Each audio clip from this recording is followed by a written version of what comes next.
January 30th, 1933, a torchlight parade through the streets of Berlin declared to the world that Adolf Hitler had become Chancellor of Germany.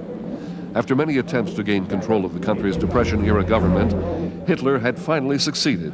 His National Socialist Party, the Nazis, had legally formed a coalition government with the Conservatives after a month of secret meetings. The Conservatives, led by former Chancellor Franz von Papen, believed they would be able to moderate Hitler's extremism. They would find out how wrong they were. Nazism and fascism would soon rule Germany. Businessmen, right-wing politicians, and former army officers put Hitler into power in hopes of stabilizing Germany and destroying the growing Communist Party. Hitler was to share power with German President Paul von Hindenburg. The 85-year-old Hindenburg was the only man standing between Hitler and total control. Large crowds greeted the columns of Hitler's stormtroopers as they marched through the streets. President von Hindenburg and Hitler came to windows in the Chancellery to receive the salutes of the cheering crowd below.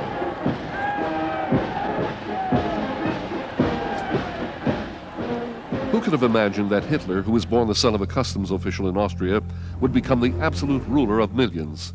After being rejected from art school in Vienna, Hitler moved to Germany and fought in World War I.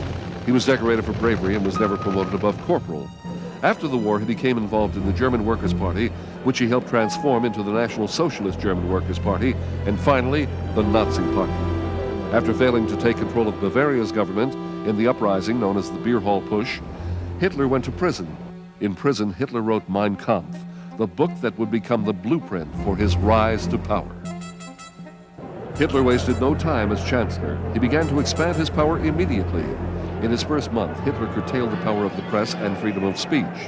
When weeks later an arson fire destroyed the Reichstag, Germany's parliamentary chamber, Hitler blamed the communists and used the fire as an excuse to ban the Communist Party.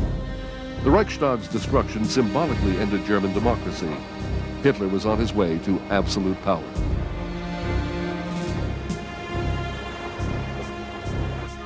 On March 24, 1933, German democracy was legally ended when a special meeting of the Reichstag Parliament gave Hitler the right to legislate on matters of finance, foreign affairs, and the Constitution.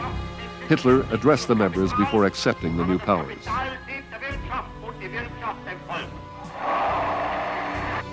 The Nazi Party became the only party in Germany. Hitler used his new powers to begin one of his darkest missions, the persecution of the Jews. The property, businesses, and homes of German Jews were seized and destroyed.